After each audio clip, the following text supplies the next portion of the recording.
मैंने अपने मिनिस्टर्स को जो कल भर्ती होंगे क्लियरली एक मैसेज दिया है कि जो गलती आईपीएफटी ने किया बीजेपी के पहले सरकार में कि मंत्री बनने के बाद चुप बैठ गए, पॉलिसी जब हमारे लोगों के खिलाफ था तब उन्होंने आवाज़ नहीं उठाया, ये नहीं चलेगा। एक फ़र्क तो है, एनसी देवबर्मा आईपीएफटी के प्रेसिडेंट थे, वो मिनिस्टर बने, और मेवार कुमार जमातिया जनरल सेक्रेटरी थे, वो मंत्री बने। जिस दिन पार्टी का प्रेसिडेंट और जनरल सेक्रेटरी ही मंत्री बन जाता है तो मंत्री पद ज़्यादा बड़ा हो जाता है और पार्टी छोटा हो जाता है। मैं बीजेपी की सरकार में नहीं ज्वाइन करूँगा, मैं बाहर रहकर एक प्रेशर रखूँगा। और मैंने अपने मंत्री को कहा है, अगर हमें लगा कि काम नहीं हो रहा है, एक इशारा में आपको मंत्री पद छोड़कर हमारे पास आना पड़ेगा। प्रेशर अंदर से होगा, प्रेशर बाहर से होगा, प्रेशर सिविल सोसाइटी से होगा, और प्रेशर सेंटर में भी अपना ही लोगों को भेजकर हम क्रिएट करेंगे।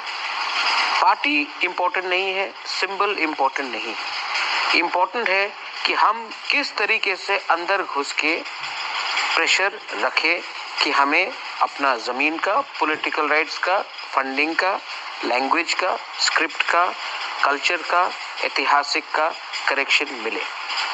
अमित शाह ने पहला मूव किया है कि उन्होंने स्वीकार किया है कि गवर्नमेंट ऑफ इंडिया से गलती हुई है, आगे का रास्ता देखना है।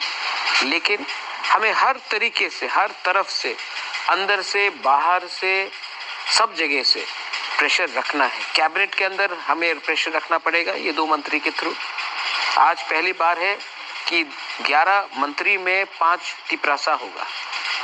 संतना, ऋषिकेतु, अनिमेश, शुक्ला और विकास, सब तिपरासा है। पार्टी अलग हो सकता है लेकिन सब तिपरासा है। प्रेशर कैबिनेट पे आपको रखना पड़ेगा।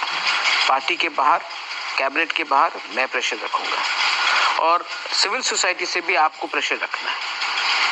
अगर हम ईमानदार रहे तो पार्टी का इतना मतलब नहीं जाता है जितना हमारा ईमानदारी मतलब रखता है। तो ईमानदारी से काम कीजिए, एडीसी में काम कीजिए, कैबिनेट के अंदर काम कीजिए, और दिल्ली में भी अपना ही आदमी भेजेंगे जो हमें रुकावट ना दे।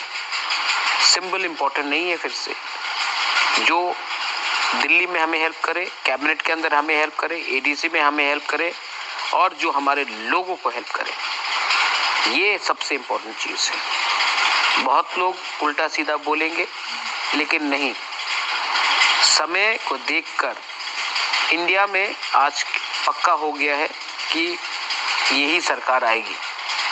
तो हमें यही सरकार से कॉन्स्टिट्यूशनल सॉल्यूशन लाना है।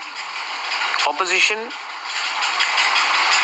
मैं जितना भी उनको प्यार करूं, वो पावर में नहीं आ रहा है।